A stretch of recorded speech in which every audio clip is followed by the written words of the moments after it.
دەم باش گۆدار و تەماشەوانی هێژە بەرنامەیە ڕۆژەوایی ڕۆدەلگەلوەمە. ڕەوشە سیاسی ئابووری دەسەڵاتی لە سووریە دەبێ پرۆسەیە بەلا بوونا ڤایرۆسا کۆرۆنادا گەلێک ئالۆستێ پێناسەکردن. بەری درۆژان سەرۆکی سووریە بەشار ئەسەد قاشۆب ئەگەرە بەلابوونا کۆڤید-19 هەڵبژاردنên پارلەمانتیا سووریە پاش خست. پسپۆر vê ئەگەرê nerast binavdikin aloziyên welat egera sereke binavdikin. Di qada navneteweyî de jî hin nîşanetên diyarkirin ku Rûsya ji desthilatê Esed piştgiriya xwe vedikişîne. Bandora Îraniya li ser Şamê dilgiranî li Moskow û Ankara jî peyda kirine ku dixwazin destê stopê jêre rakin. Van rûdanên giring ji bo herêmê lê taybet. Bo Rojavayê Kurdistanê em dê li gel mêvanên rojevên îro stûdyoya me ya Qamişlogerê Xerê giştê tevgera çaksaziya Kurdî Feysal Yusuf û Swêdê li gel siyasetmedar Abdulbasit Seyda bigirin dest û binirxînin. Destpêkê de ez derbasî Qamişlo dibim. Dem baş kekê Feysal, Serokê Sûriye hilbijartinên parlamentoyê bi egera Covid-19 paşvexistiye. Pispor jî egerê bi aloziyên di nav desthilatê de destnîşan dikin. Nirxandina te çi ye kekê Feysal? سپاس اشترا و تماشەوانن هێژارە و گۆدارارە یعنی ئێمە ئەم وەک ئەنجومەنان نیشتیمانی کوردی ئەم هەر وەختی ما ینی ئەم بەشێک ماخودیتیە ژوا کەسێک گۆ دناو ئۆپۆزیسیۆنێدا جیبجیکردنا مەسەلا دیموقراتی دەندروێ سووریادا ئەڤە لە بژارتنێ گۆ هەنە ینی وەختێ گۆ دەست پێکردن و حتا ئیرۆ هەلبژارتنن لە گۆر پارتیا باسیا گۆ یەکەمین حکم بکەی و ئێ گۆلگۆر وێ ئەو وڵاتلیە گۆلگۆر وات بینن باشە نە مافێ کەسێکی تێدا هەگەر یەکی یا دوا بناف کورد یان سسیە یان یەکی دیدەینن ئەو کەسێ ئەوێ گۆ ئەو دبینن گۆ وێ وەک وا بێژن ئەvê partiye heta îro ne mesela dîmokratî ne mesela Kurdî nêzîkî nebûye bi çareseriyê ew projeyên tinekirina Kurd heta îro dimeşin heta îro ew nerînê got dibêjin jixwe qediye Kurdî dendrûyê Sûriya tune ji ber wilo yanî ev mesele girêdayê birêjîn ve em dibêjin ew dan û standin û diyalogên gol Cinêv divê berdewam bibin biryarê navdewletî di 2-2-5-4 û ê gol ser avakirî timam cîbcî bibin got daxwazê miletê Sûrî şoreşa Sûriya aştiyaneyî got dest pê kir di danîna destûrekî de got her netewek Sûriya de bi heq bê û şirîkê welatê xwe bê ew mesela no baz ji aliyê xwe de bixwazin Kek Feysal min dixwest ez wê pirsê bikim gelo alozî di nav desthilata Sûriyeyê de hene alozî di nav desthilata Şamê de hene gelo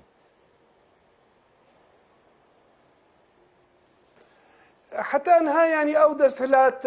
هي او ياغو بريارات دي او ياغو الهمبر كسنغو حتى ايرو الجهادي تريجي شرط كي خديا برياري او هاجردنا وادا وقو جانا وك فيدا ما تالي دراغان دا دركت او كسي وايغو اي مالدار بلكي سر مساله برا او سر مساله مالداري هەگەر هەنێک ناکوکیت ناوادا جی هەبن یا سەر عەردەی نەخویا یا سەر عەردەی خویایی ئەو سەرهشتیە گۆژ ئەوڵدا بەرپێدانە چارەسەریا سیاسی نەکەن ئەلا وەک خۆ بکەن و بەردەوامن تێدا تناکوکی سەر عەردێ ناف سوڵتێدا ما نەدیتنە ئەو سوڵتا بەرەیە ئەو بریارێ وێنە ئەو کریارێ وێنە تشتێکی نونینە ئەو ناکوکیە گۆتێنە گۆتن دراگاندنێدا مەسەلەن اقتصادینە ناوا خۆ خۆدەنا نا برجواندی ملتی ما تشتکتی دنینا بهتر او شپرزبونا خلکی د مسئله اقتصاد بهتر دبی تشتکینو نینا ام دخوازن او بریاری ناف دولتی جیب بن گوبرا دستلاتک گو خلق تمام تیدا شریک بن دمک انتقالی بیدانین گو اف پرزگریکی هایی چاره سر ببن بچعفدیریک دولی و بریاری ناف دولتی ککی فیصل نها او یکتی دست نشان کرن کن دناف بنا مالباتی دا اف پرسگرکا آبوری گو هیا گهشتی راده کی وسا هن پسپور دست نشان دکن کو بشار اسد به پاشخستنا هلبژارتنان دخوازی وقت قزنج بکه جبر کو روشا آبوری یا سوریه جی گلکی به خرابونه ودیچه گلون رخاندنا ولی سر روشا آبوریا یا سوریه گلو اف یک دکاره تسیره که جبوی پرسکرکین دناو دستلاتی ده درست بکه و جبو تسیره که لسر سیاستا سوریه جی گلو کاری بکه اف آلوزیا آبوری گل سوریه هی يعني اف انجومنا قناف بانجومنا قال يا سوري يعني ما نديت يا تروجا يعني رولك وي هيجو كاربي وقت بيجي جرانيكي ند سياسته دا وند ابوريه دا يعني دنگي وا كنگي دركتيه جو كاربن رولك واهبي برا خدي بن جوينا بيجو السروانا يعني ديتنا ما افن جومن نياغو يعني هاجر ايرول دار كبي الصبا اللي يستنوا حاضر هاجر بجارتن خلق وانا داري شعب بنا سر صندوقه تشتكنينا يعني يجبروا له يعني دور خستنا يعني ذكرناوي بتقدير عام يعني يك كسا وك كس ازنابي نمغريدا يبوانا كوكيا فيان شي مثلا تشكرن تشكرناوي انجومنوي جهيجو بي وانا كوكيا شار سربكن يا بهتر خوشناوا تشتكي ولو ازنابين كيكي فيصل نوها حفتي در باس بويدا نونر سروكي امريكي بو سوري جيمس جيفري دسني شانكركو جدر في روسيا با امريكا تركيا ايران جي دفيج سوريا در كيفن قالوا افنا حلوستكي نويا امريكا لسر عرديه یان جی لحفهاتنك دنا بين امريكا وروسيا دل في بابتي ده هي تشاوا دنرقينا يعني هر وقت امريكا وروسيا بهفدور يعني تنسيقك واد هندروي سوريا ده هيا راسته يعني هناك برجوان دي وبروفاجي هفتين ده هناك مسائل ده لدتالي دجي يعني وقتي بي يا داوي بروفاجي هفناشن يعني وقتي قوفيد بيجي يعني امريكان دبيجن يعني تخوازن او كاري قو امريكي بريد بيجن دفي ايراني تنبن دفي تسويق چه ببي ودبيجن دفي افتمام در كفن روسي قريد دن بمعنى روسيا جيب جي كرنا مثلا برياري ناف دولتي دو بينشار قريد دن بدرخصنا ايرانيا وغيري ايرانيا و قريدايا ندوري هفن يعني امريكي وروسي دفي مسألة دا رونشتني وانا اسرائيل چيبونا جنيف چيدبن واشنطن چيدبن موسكو چيدبن تنسيقك بري هيب وبهفدورة سر مسألة برسغريكي سوري لأف قوتنا جيمس جيفري بزلالي دبيجي او يجي قريدايا حقق دايا وادماني دا بقريداي بمثلا جارك دي دوبارتكم بقاسي قو ايرانيا دورخن بقاسي تسويق سياسي ضغطي الرجيم بكن نامكي دبيجن انه حتى امنادنا باش جارك دي تري افدور بيش كرنا يعني يا عقوبات اقتصادي لسر الرجيم كيف فيصل قادا ماديا يعني نابنة تويدا او يكشيتي زمان حروها قادا دیپلماسیا امریکایی ده جه اویا کاتا گوتن کن روسیا جه اسد دور دکه کریارین اسد گو پیکتینه گلکی نبدلی روسیا گلو هون نزیکه هیا که وصال سر عرده یا روسیا برانبری اسد هون جی دبینن تو چاواد نرقینه كيف فيصل؟ يعني اشتغالية كسي فرمي روسيا هجر ونرتيا درفا يعني هناك كسي دي تريجي حتى انها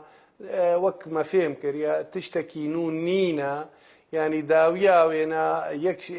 شيورمندن نونري درفا روسيا رام الشاعر دي دبيجن اري هناك مسائل هنا ام تخوازن بربي بدن مثلا كوميتا دستوري جيب كرنا دو بين شهر لهر او هالوستامه بآلية سوريا وقو او نابليت كن يك بيد في دستلاتاي سر عرضي سوريا تمامي بي دفي يعني برنجكي بأواكي چار سريا سياسية تسوية سياسي ببي يعني بمعنى كيدنا نشاندان انه هالوستامه تشتق وهراندن تيدنينا والسر عرضيجي حتى انها نل درعا جهيجو روسي تيدا یانجی لە ڕۆژهلاتی فەرات و ناودا هەرەمێ کوردستانە سووری هەی جێری ترێ تشتێکی نو گۆبێ خویاکردنش ئالیە رووسیادا هەلوەستاوە ئالیە رێژیمدا تشتێکی ولۆ بەرچاو یامەدیت بێ حتان هانینە لێ ئەوێنا نادێ پاش ئەف مەسلەی گۆ ئیرۆ ڕاگهاننا ڕووسیدا نەبێ ڕووسات بن و استخباراتێ ڕووسا و ئەونا لێ فشارەکە دبێ ئالیێ بەلکی بەرجەوەندن وا تێدا هەنا لێ نەب ئالیێ گۆ دەستهلاتێ بدنە ئالیکی یا هەلوەستەک وای نو بە ئالیێ ئەسەدە و گوهراننای حتانها هەبێ مە تشتێک قوڵ و حتانها نەدیت گەر دوێ چەرچوێدا ئەم بنرخینن کەک فەیسەل رووسیا باندۆرا ئیرانی تسیرا ئیرانی لەسەر دەسەلاتا شامی و لەسەر عەردێ لە سووریێژی گەلۆ دڵگرانیەکی ئەڤیەکش بووی رووسیا پەیدا ناکە رووسیا باندۆرا ئیرانی لە سووریە چاوا دەنرخینێ لە گۆرا باهوەریاتە حتى انها روسيا بروجيكي يا استاني بايراني را بتركيا را يعني بهفدوره تنسيق كن يعني تشتكي جو او حتى انها بيخويا كرن برانا كوكي جول سر عردي الجوال دناف هذا شيء بنت تشتكي يقولوا حتى انها نهاتيا روسي جي سر عردينا وميليشياتي ايراني جي سر عردينا ورونشني ايرانيا وروسا وتركاجي بهالدوره تشيد بن سر روسيا حتى انها او ناكوكي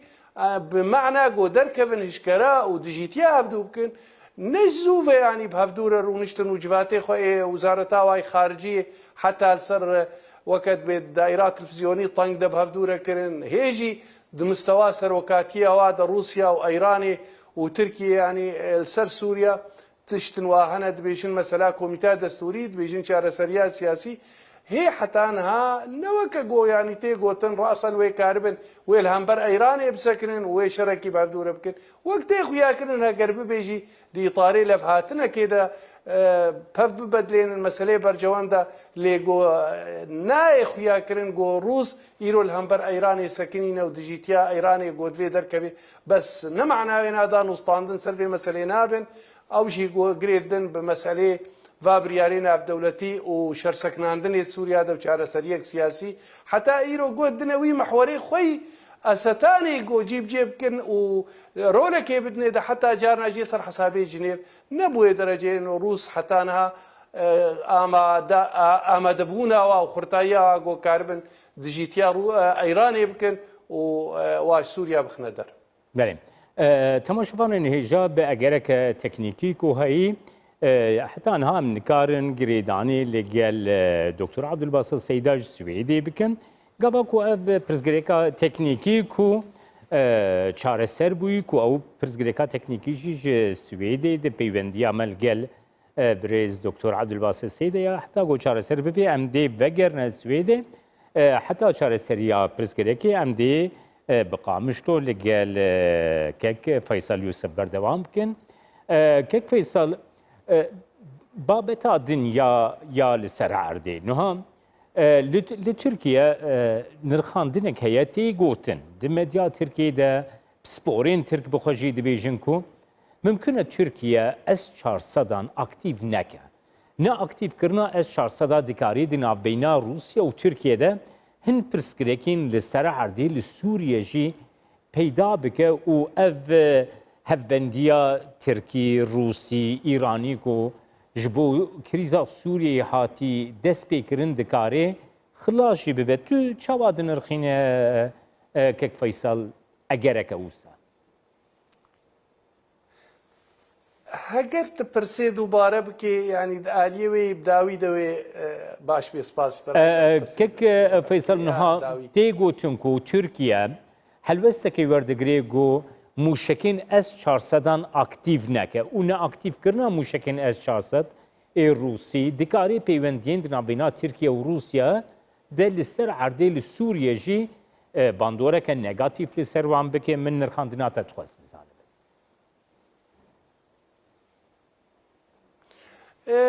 يعني حتى إيرو دولة هر يكي الجور خو برجوان ديخا و دانوستاندنا هەر یەکی کاربێ بەرجەوەندەی خۆجی بجی بکەی نە ترکیە دیار کردە مەسەلا ئەو سەواریخی S-400 ینی نەستێنێ و نەدەینێ و نە ڕووساژی سەر وێنا حتانها تەهلوەست ینی گرێدای ئەو دمێنێ دانوستاندنێ وای ئێبداوی ئەوا گۆ مەسەلا ڕووس و ترک و ئایرانی بەهەفدورە دەندروێ سووریادا و حتا حدێکیژی وەختەی گۆ ئیرۆ ئەمریکیژی بۆ وەک بەریکێریکێتە گۆ جێمس جفری دبێژێ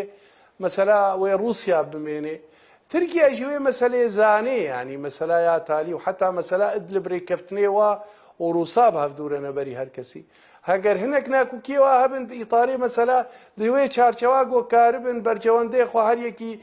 بەرەنگێکی ئەو ئێدی ترێ بکار وەرێنێ وێ دوی ئالی رە بمەشێ لێ وەک تشتێ بهیستنە ئەو سەواریخێ 400 خۆ بەشێک جووا گەهایە لێوێ نەبووێ دەرەجێ ببێ ناکوکیێت نابێنا رووسیا و ترکیادا گۆل هەمبەر هەب بسەکنن د مەسەلێ چارەسەریکێ دەندروێ سووریادا ژبەر تالی دەژی ڕۆلا رووسی تەسویا سووریدا هەیە یا ترکیژی هەیە و بەهەفدورەژی فێ مەسەلێ دانوستاندنێتکن ئەماوێ بگهێوێ گۆ ناکوکیەوە چێ ببن و سووریا بەگەرێ مانەوایە ئدلبێ ڕێکەفتنا رووسی ترکی دمەشێ و هەر ڕۆژانەژی دانوستاننا بەهەفدورەتکن ڕۆژانەژی رووسی و ترکی سەر سینۆر دەوریاتەی خۆ بەهەفدورە دەردخن نەبووی ڕەنگیە ینی ئەز باوەڕ ناکەم گۆ ناکوکیت نابێنا ترکیە رووسیا دەبگهێ دەرەجەکی بەروڤژی هەف گۆڤێجل سووریاژی لە هەمبەر هەفتوو بسەکنن بەرجەوەندەوە تالی دەکارن بگهێنە هەف برێکێ یادیترێ کەکە فێسەر نوها دقادا هەرێمی قادا ناونەتەوەیی دەژی تێ ئاخافتن کوم ڕەوشا سووریە ئاسان ناونەتەوەیی دە تێگرتنا دەستان چارەسەریەک دەوێژ کریزا سووریەرە پەیدا ببە بێگومان پرسا کورد پرسا ڕۆژاوایی کوردستانی دەوێ کریزێ دەژ بووی چارەسەریش بووی پێشە ڕۆژا سووریێژی پرسێکی گرنگە سەکنا کورد دوێ چی بەدە vê alozya ku niha dîplomatîk aborî siyasî li Sûriye berdewam dike de sekna Kurd divê çi be birêz Feysel Yusuf يعني ئێمە ینی هەر وەختی ئەم وەک ملەتی کورد وەک ئەنجومەنان نیشتیمانی کوردی بتایبەت ئەم دەبینن ینی ئەم وەک بەشێکی ناو عملیە سیاسیدا ما خواستیە جیبجیکردنا بریارێ ناودەوڵەتی ما خواستیە مافێ ملەتی کورد دەندروێ سووریا مافێ ملەتی کورد دەندروێ سووریادا دەستور دەبێن ویساندن ما نەریناخوا کۆمیتا دەستوری دەگوتیە دیکیومنتن هەی ئێگۆ ji بۆ چارەسەریە هەر وەختی ما ئەو خواستیە بقاسی وێژی مەسەلا ینی ئەم وەک هەرەمن کوردی وەک ملەتی کورد وەک ڕۆژاوای کوردستان کوردستانە ڕۆژاوا ئێمە ئەم هەر وەختی دبینن گۆ ئەم گرانیکە خۆدەینن دەبێ چارەسەریا سیاسیدا ڕۆلە کوردی خورد هەبێ ئەو ژیمە گوتیە یەک هەلوەستە کوردی هەبێ هەر وەختی ئەنجومەنان نیشتیمانی کوردی ژوێرە گۆملەتەی کورد بپێکهاتەی خۆ تمامی تێدەبێ سیاسی جڤاکە سڤیل کەسن سەربخوا دوێ دەژی تشتێژ ئەنجومەنێ هاتیە دکێ و بەردەوامە تێدا لێ دوێ گریزیەدا ئیرۆ ئەم کاربن ئەو چارەسەریا گۆ ببێ تالیدا کەنگی بێ دوێ چارەسەریەک ببێ بقاسی گۆ گرانیام لە تێمە تێدا هەبێ بقاسی گۆ نەرینا کوردی تەڤاییە گۆ بەرێ مەلسەر گۆتی 2012 حتان هاوە ئەم کاربن جیبجی بکن یاگو ئەم هەر وەختی و هەر جیهاکی ئەم تێدا دیارتکن ئەم نەدنە پاش و ئەم دەنگی خۆ بگهێن دەولەتەی خودی ڕۆل بەێ کێکێ فەیسەڵ خوازمەیەکێ بزانە بم نها هەم دە ئاسان نافخۆی هەم دە ئاستا هەرەمی هەم دە ئاسان ناونێتەوەیی دەژی ئەف پرس هەردەم تێ ڕۆژەبێ گەلۆ بێ چارەسەریا پرسا کورد سووریەکی پێشەڕۆژێ سووریەکەی دەموکراتیک گەلۆ ممکنە بێک وەرە بێک و پرسا کورد لە سووریە بکەوێ ڕیا چارەسەریەدا ئەم وەک دەبیهیزن ینی دەولەتەی خودی ڕۆل رووس فەڕەنسی ئینگلیزی ئەمریکی پێشیاوانە تمامی و هەروەهاژی هەنێک دەولەتەی ئەوروپی ئێگۆ دەمێ نێزیک دەمەوە هەفتوو دیتە دبینن تچارە سەریا سیاسی سووریادا بێگۆ پێک هاتەیە تایبەت ملەتەی کورجی بە حقوقی خوا تەمامەن ینی وەک شەریک هەندروێ سووریادا چێ نابێ ژبەر ولۆژی دبێژن دەوێ معارەدەیەک بێت دبێژن ملەتەی کورجی هەلوەستە کوایەک هەبێت ناوەی معارەدەیدا وێ ڕۆلا معارەدەیژی خورد بێ ڕۆلا کورداژی خورد بێ ولۆ ئەم ژواد بیزن و دبێژن ئەو چارەسەری و ئەو شەراکەتا گۆت سووریا دەچێ بێ دەبێ چارەسەریا قەدیا کوردی هەندروێ سووریادا ببێ بێوێ نابێ ئەم ولۆ دبینن و ئەمژی کارێکی نە هەندێکش بۆ وێ مەسەلەی بکەن هەلوەستا ئالیە ناو دەولەتی کەکێ فەیساڵ بتایبەتی دەولەتین زلهێز وەکی ئەمریکا رووسیا ئێک و پەیوەندیاوە بەکیانە کەسەژی لەگەڵ وان دەولەتان هەبووە نێزیکاهیاوان چارەسەریا پرسا کوردی سووریەدە ڕۆژا ئیرۆدا چییە گەلو ینی تشتێ ئەم ژواد بیزن حتا نها دبێژن چێ نابێم لە تێ کورد بمێنێ مەحروم دەوێ حقوقیەوە پاراستی بن دەنویساننا دەستورێ تێ دچارەسەریا تێ و ژبەر وەولۆژی دوێ ڕۆلا ملەتێ کورد دنا معارەدەی و یەکیتیا معارەدەیدا خورد بێ ینی ئیرۆ ینی بەلکی ژبەرێ بێتر هەگەر ڕوسینە ئەگەر ئەمریکینە ئەگەر ئۆروپینە فێ دبێژن بەلێکە فەیسەڵ باشە داخوازێ وان وەکی ئەمریکا وەکی فەرەنسا وەکی رووسیا وەکی ڕایە گشتیە جیهانیژی ژێ ئالیین کوردی چێ ینی کورد divê çawa tev bigerin di proseyekî wisa tevlî hev aloziya Sûriyeyê de ینی هەر دبێژن divê کورد بەشێک بن ji معارەدا هەر دبێژن کورد divê بەشێک بن چارەسەریا سووریادەیا سیاسی پێوەمانە ینی پێکردنا بریارە 254 یەکیتیا ئۆپۆزیسیۆنێ هەلوەستا کوردی یەک هەر وەختی vێنات بێژن و دووبارەتکەن و دبێژن ڕۆلە کوردی خورتە divê meselê de divê hebe ji bo cîbicîkirina dîmokratiyetê û hiqûqê her pêk hatê hindrûyê Sûriyada. Divê çerçeveyê de kekê Feysal nêzîgahiya opozisyona Sûriyê ji bo çareseriya tirsa Kurd li Rojavayê Kurdistanê gelo di astan niha de guherînekî zêdetir pozîtîf li gel wêna Rûdaye an jî nêzîgahiya opozisyonê di çerçeveyekî wisa de bi rastî got pirsa Kurd di destûra Sûriyeyê de cih bigire û çareseriya pirsa Kurd jî di destûra Sûriyeyê de cih bigire. Yani îro yani heremê Kurdîûnî dibînin yani îro Amerîka li heremên Kurdiya, Rûsya li heremên Kurdiya, hinek hêzin ê kesên navdewletî li heremên Kurdî ne. Bi qasî wê jî guhdanek dibe bi vê heremê eva got neft û xêrî wê jî têde ne ewa cihê Kurda teban got yani dibînin hege çareseriyek nebe û piştgirtinek nebêj mafê miletê Kurd re ev hebûna wayî li vê de hege bercewend bin heger mesela bingehek bê ji bo teswiya hundirûyê Sûriya de bê wê nabe. Ji ber wilo jî wextê ku dengê hatê û danûstandin bê bi awayek diplomasî her wextî ewa got berîn hajî min got ez dubaret kim dibêjin yekîtiya muaredeyê yek helwesta Kurdî dina muaredeyê de xurtkirina muaredeya xurtkirina miletê Kurd di nav de û dibêjin ême em pêrena ewa got destûrê bêdanîn hiqûqê miletê Kurd û xêrî miletê Kurd bi awayek dîmokratî bêdanîn. Belê gelekî spas rêxerê giştî ê tevgera şaxsaziya Kurdî Feysal Yusuf ku ji Qamişlo tilgelma. Temoşvanên hêja her wiha di bernameyê de em dê li gel siyasetmedar Abdulbasit Seyîdê jî em dî peywendiyê dînin lê mixabin ji ber pirsgirêkî teknîkî gobriya Skype bû bi internetê ve girêdayî bî pêk nehat bê hêviya ku carek din em bi Dr. Abdulbasit Seyîda re jî di bernamaya Rojhiv de biaxivin spas ku hûn.